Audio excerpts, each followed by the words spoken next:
Deputy commissioner office میں آخر کون ہے جو اپنے ہی ماتحت افسران اور عملے کو مبینہ طور پر گالیاں دیتا ہے؟ ذرائع کے مطابق ڈپٹی کمشنر آفس میں تعینات ایک افسر کے رویے سے اس کے ماتحت افسران اور عملہ شدید نالاں ہے۔ الزام ہے کہ یہ افسر ماتحتوں سے بد کلامی کرتا ہے، مبینہ طور پر گالم گلوچ کرتا ہے اور ان کی عزت نفس مجروح کرتا ہے۔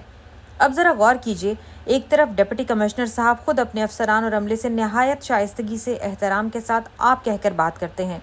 تو دوسری طرف انہی کے دفتر میں کوئی افسر اپنے ماتحتوں سے مبینہ طور پر گالم گلوچ کرے تو سوال تو بنتا ہے کہ کیا سرکاری عہدہ کسی افسر کو اپنے ماتحت کی تذلیل کا اختیار بھی دے دیتا ہے؟ ذرائع کا کہنا ہے کہ مذکورہ افسر کے پاس متعدد چارج ہیں، ورک لوڈ بھی زیادہ ہے اور اسی دباؤ کے باعث اس کے رویے میں چڑچڑے پن کی شکایت سامنے آ رہی ہیں۔ اگر واقعی اضافی چارجز اور کام کا دباؤ مسئلہ ہے تو پھر سوال یہ ہے کہ اس کا بوجھ ماتحت ملازمین کی عزت نفس پر کیوں ڈالا جائے؟ ڈپٹی کمشنر صاحب چاہیں تو اضافی چارجز کا جائزہ لے سکتے ہیں، ورک لوڈ کم کر سکتے ہیں، اور اگر افسر کو ذاتی مسائل یا آرام کی ضرورت ہے تو اسے چھٹی بھی دی جا سکتی ہے،